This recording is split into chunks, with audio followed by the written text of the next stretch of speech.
पूछते हैं। भाई साहब जय भीम। बहुत बहुत साधुवाद सभी चैनलों का। सबसे पहले तो मैं धन्यवाद करता हूँ। कोई आप जैसे बिरला ही चैनल काम करते हैं, क्योंकि आजकल जो मोदी मीडिया है, जो मनवादी मीडिया है, वो तो बिक चुका है। वो बहुजन समाज के लोगों की बात करने का काम नहीं करता। लेकिन आप लोग बहुजन समाज के अंदर, बहुजन समाज के लीडरों से, बहुजन समाज के गायकों से आप लोग साथियों समाज के रूबरू होकर के समाज के लोगों में हमारी बात पहुंचाने का काम करते हैं। इसके लिए आपका दिल की गहराई से धन्यवाद करता हूं।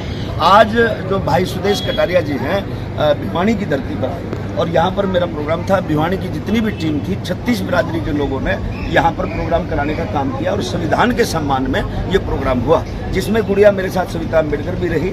उसने महिलाओं के लिए एक बहुत बढ़िया सॉन्ग रखने का काम किया। जिस सॉन्ग के बोल मैंने लिखे, उसके गाने के बोल हैं कि हे संविधान बनाना कोई हास्य खेल नहीं था, ऊंच नीच और छुआछूत थी, आपस में मेल नहीं था। थोड़ा गुनगुना गाना दे भाई साहब। ये संविधान बनाना कोई हास्य खेल नहीं था, ये ऊंच नीच और छुआछूत थी, आपस में मेल नहीं था। ये संविधान बनाना कोई हंसी खेल नहीं था। तो इस गाने के अंदर मैंने पूरा दर्शाया है कि बाबा साहब अम्बेडकर पर जब साथियों बाबा साहब का जब दाखिला हुआ, दाखिले में 5 शर्तें उन लोगों ने लगाने का काम किया कि अम्बेडकर तुम स्कूल में तो आओगे, लेकिन आपको स्कूल का पानी नहीं मिलेगा, आपको घर से लाना पड़ेगा। बाबा साहब ने कहा मंजूर है। और बाबा साहब से कहा गया कि तुम लोग यहाँ आओगे लेकिन बैठने को टाट नहीं मिलेगा, वो टाट भी घर से लाना पड़ेगा। बाबा साहब ने कहा मंजूर है।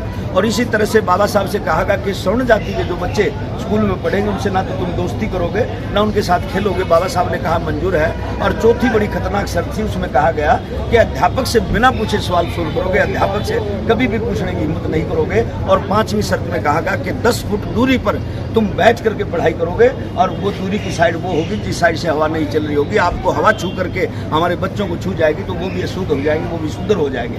तो इतनी कठिनाइयों का सामना करते हुए बाबा साहब अम्बेडकर ने साथियों इतनी बड़ी पढ़ाई करी। और बाबा साहब से लोगों ने कहा कि ये अछूत है, ये अछूत है, ये अछूत है, ये अछूत है। और मेरे बाबा साहब अम्बेडकर इतने बड़े अछूत हो गए, 32 डिग्रियां लेकर के, 9 भाषाओं का ज्ञान लेकर के इतने बड़े अछूत हो गए कि आज उनकी ऊंचाइयों को कोई छू नहीं सकता। मेरे बाबा साहब अम्बेडकर इतने बड़े अछूत हो गए। अच्छा भाई साहब, आपके जो गाने हैं कई मिलियन में चलते हैं जी। और एक वो मंदिर में मंदिर वाला तो बड़ा, एक मंदिर में घंटा बजता करती है, सब उनका बड़ा वो बाबा साहब अम्बेडकर ने कहा था कि जब तुम सुबह उठोगे, बड़ा तरक्की कसौटी का सॉन्ग है। एक मेरा सॉन्ग आया, कोई शंकर कोई राम ने पूछे, कोई भगत हनुमान का, जो इंडियन आइडल में गया। कोई शंकर कोई राम ने पूछे, कोई भगत हनुमान का, मैं बाबा साहब का फैन हूँ और फैन हूँ कांसी राम।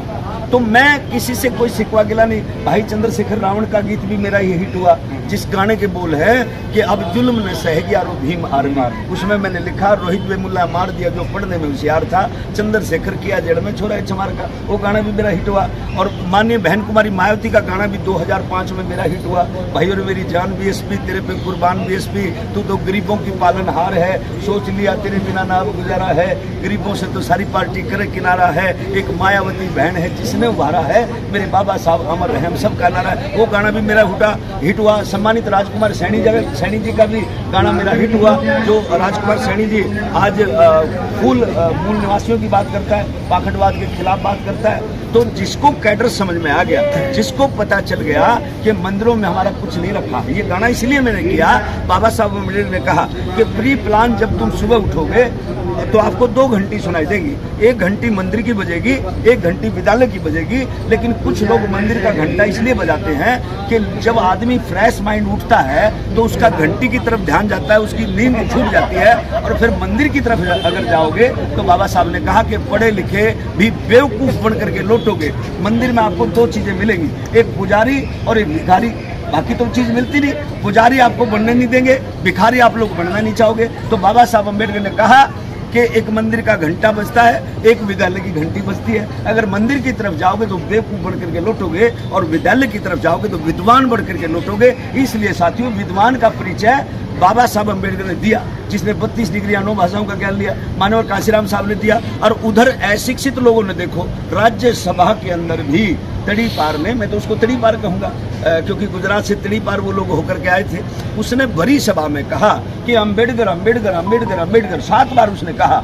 इतनी बार ये बहुजन समाज के लोग अम्बेडकर का नाम लेते हैं, इतनी बार अगर भगवान का नाम लेते तो सीधे स्वर्ग मिल जाते। मैं उस नालायक व्यक्ति को पढ़ाना, यही तो विहीन विद्या है। वे विद्या के बिना जो व्यक्ति है बिना तरक्की कर कसौटी से बोलता है। उसने कहा कि अम्बेडकर का नाम की जगह अगर भगवान का नाम लेते तो सीधे स्वर्ग में जाते। उसको पता ही नहीं कि स्वर्ग और नरक क्या है, क्योंकि इंसान मरने के बाद स्वर्ग और नरक में जाता है, ये लोग बताते हैं। और मरने के पश्चात आज तक कोई दुनिया में वापस नहीं आया। फिर किसको पता भाई स्वर्ग कहाँ है, नरक कहाँ है। और तेरा स्वर्ग अमित शाह तुझे मुबारक भाई। हमें तो बाबा साहब अम्बेडकर अगर नहीं आते तो 33 करोड़ देवी देवताओं ने तो हमें धन से भी लूटा था, हमारी सुनाई भी नहीं करी, पैसा भी ले लिया।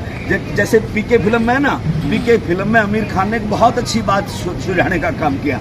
पीके फिल्म में आमिर खान ने बहुत सारा पैसा मंदिर में चढ़ा दिया गुल्लक में, और उसने कहा मेरा रिमोट हुआ ढूंढवा दे। अब वो रिमोट हुआ मिला नहीं तो उसने लकड़ी में कील गाड़ी और गुल्लक से पैसे निकालने की कोशिश की। तो तभी पुजारियों ने देख लिया। अनुष्का शर्मा जो उसकी जो साथी हीरोइन थी, उसने देखा भाई इसको तो ये लोग मार डालेंगे। अब वो भाग के गई, उसने बेचारी आनन फानन में अपना पर्स, पैसे निकाले नहीं, पर्स गुल्लक में डाल दिया। अब जैसे ही डाला तो पुजारी लोग लठ लेके आमिर खान को पीटने के लिए आए।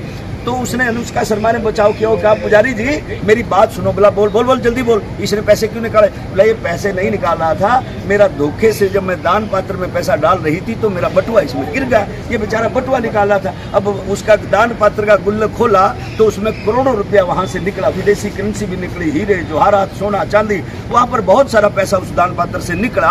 आखिर में वो अनुष्का का बटुआ भी निकल गया। और जैसे बटुआ निकला पुजारी ने अपने हाथ में उठाया और अनुष्का शर्मा की आईडी मिलाई तो वास्तव में अनुष्का शर्मा का वो बटुआ था। और उसने बटुए से 5,000 रुपए बटुए में रखे थे। वो लोगों ने देखा, फिल्म में दिखाया गया।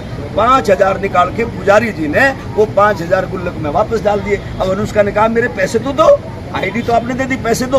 तो उसने समझाया कि एक बार जो पैसा हमारे पास आ जाता है वो पब्लिक के पास वापस नहीं जाता। तो ये लोग समझाते हैं, खुद समझाते हैं, लेकिन पता नहीं हमारे लोग समझते नहीं भाई। हमारी जो माताएं बहनें हो जाती हैं, अभी कुछ दिन पहले मैं यूट्यूब पर देख रहा था, व्हाट्सएप पर देख रहा था, फेसबुक पर देख रहा था, एक हमारी बेचारी वो 11 साल की बच्ची, पता नहीं 8-7 साल की बच्ची मंदिर के अंदर, 5 साल की बच्ची मंदिर के अंदर पुजारी के बेटा रेप कर रहा है और मंदिर की मूर्ति मौन धारण करके देख रही है। तो क्या उस मंदिर के भगवान में इतनी ताकत नहीं? उस अबला उस बच्ची का जब रेप हो रहा था तो अगर वो वास्तव में भगवान था तो उसका रेप नहीं होने देता। इसका मतलब पेरियार स्वामी ने सही कहा कि इस धरती पर कोई भगवान नाम की चीज नहीं है। भगवान क्या है? ऐसे भूमि, जैसे गगन, वैसे वायु, ऐसे अग्नि, वैसे नीर, ये 5 तत्व जो है ये भगवान है। अगर भूमि ना हो तो नहीं रह सकते, गगन ना हो तो नहीं रह सकते, अगर अग्नि ना हो तो नहीं जी सकते, नीर ना हो तो नहीं जी सकते। तो इसलिए हमारे समाज के लोगों से मेरा कहना है कि आप लोग इन मंदिरों में जाना छोड़ो। चाहे एक समय भूखे मर जाओ, चाहे तुम्हें रोड पे आना पड़े, चाहे तुम्हें मकान बेचना पड़े, चाहे तुम्हें अपना व्हीकल बेचना पड़े, अरे मैं तो ये कहूँगा चाहे तुम्हें अपने बर्तन बेचने पड़े, बेच दो, बर्तन बेच दो, लेकिन रोटी हाथ पे रख के खाओ, लेकिन अपने बच्चों को अच्छे स्कूलों में पढ़ाओ, तुम्हारा कल्याण हो जाएगा। बहुत बहुत साधुवाद। जय भीम। अच्छा, जय भारत नमो। जी, कांग्रेस बीजेपी ने बाबा साहब को मानती थी, न संविधान को मानती थी, आज दोनों संविधान की और बाबा साहब की बात करती हैं। भाई 1984 में मानव कांशीराम साहब ने कहा था, और हमने भी बड़े बड़े मंचों पे गीत गा गा करके कहा था कि इस देश के अंदर अपने समाज के लोगों को इतना जगाएंगे, इतना जागरूक करेंगे कि कांग्रेस बीजेपी या कोई दल, किसी का होल्डिंग बैनर ऐसा नहीं होगा कि उनके होल्डिंग बैनरों में बाबा साहब और संविधान का फोटो ना होगा। और मैं तो ये तक चैलेंज करता हूँ कि आने वाले दिनों में अगर दलितों की इनको वोट चाहिएगी तो मायावती, चंद्रशेखर, मंजीत महाराज जैसे लोगों का भी फोटो इनके होल्डिंग बैनरों में लगना शुरू हो जाएगा। अगर इनको वोट चाहिएगी तो हमारे नेताओं को, हमारे सिंगरों को इनको मान सम्मान देना पड़ेगा। अच्छा भाई साहब, आजकल एक बड़ी चर्चा है ग्वालियर की। ग्वालियर में बाबा साहब की प्रतिमा का विरोध किया जा रहा है, जबकि भाई ऐसा है, वो तो खामखा विरोध कर रहे हैं। जो मिश्रा जी है, एक है वो लड़का, उसको पता तो है नहीं, ज्ञान तो है नहीं। वकील होते हुए जिसने वकालत करनी शुरू कर दी, वकीलों का बादशाह, वकीलों का राजा, वकीलों का देवता अगर कोई इस देश दुनिया में हो तो बाबा साहब अम्बेडकर से बड़ा वकील नहीं हो सकता। जिस लड़के को, लाला जी के बेटे को जिसको फांसी होनी थी, उसको फांसी के तख्ते से भी जिसने उतरवा दिया, तो उससे बड़ा तो कोई वकील हो नहीं सकता।